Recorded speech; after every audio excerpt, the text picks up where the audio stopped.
ایک انگریز نے کلمہ پڑھ لیا، کلمہ پڑھ کے مسلمان بنا۔ کسی نے پوچھا کہ یار کون سی چیز نے تجھے اتنا ایکسپائر کیا کہ تو کلمہ پڑھ کر کے مسلمان بن گیا؟ وہ کہتا ہے میں نے ایک حدیث پڑھی۔ کہا کون سی؟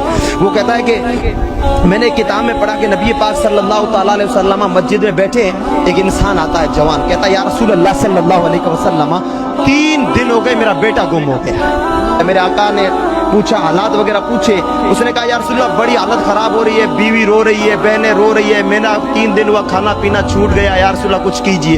اتنے میں ایک صحابی کھڑے ہوتے عرض کرتے یا رسول اللہ میں وہاں سے آ رہا تھا، وہاں کچھ بچے کھیل رہے تھے، یہ جو حالات بتا رہا ہے وہ لڑکا وہاں کھیل رہا۔ جیسے ہی اس نے سنا وہ بس وہاں سے ایک دم چھلانگ مار کے بھاگنے لگا۔ آقا نے فرمایا رک جا، ادھر کہاں جا رہا؟ کہا یا رسول اللہ میرا بچہ مل گیا ہے۔ کہا کیا کرے گا؟ کہا آقا چوموں گا، چاٹوں گا، لاڑ دوں گا، پیار کروں گا، سینے سے لگاؤں گا، پیشانی چوموں گا۔ آقا نے فرمایا نہیں، کچھ نہیں کرنا ہے تمہیں، کچھ بھی نہیں کرنا ہے۔ کہا یا رسول اللہ میری اولاد ہے، شریعت تو کہتی ہے اپنی اولاد سے محبت کرو۔ آقا میں محبت کیوں نہ کروں؟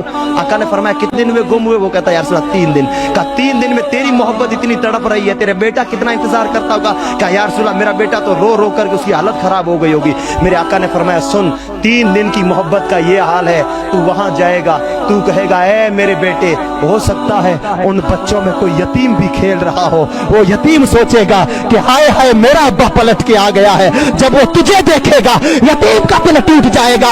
اللہ نے مجھے رحمت للعالمین بنایا ہے، میں دل توڑنے کے لیے نہیں آیا ہوں، میں دلوں کو جوڑنے کے لیے آیا ہوں۔ خبردار کوئی باپ یتیموں کے سامنے اپنی اولاد سے محبت نہ کرے، اپنی اولاد سے پیار نہ کرے۔ کوئی شوہر کسی بیوہ کے سامنے اپنی بیوی سے پیار نہ کرے، اور کوئی امیر غریبوں کے سامنے اپنی بیٹیوں کو جہیز نہ دے، غریبوں کا تماشا نہ بنائے۔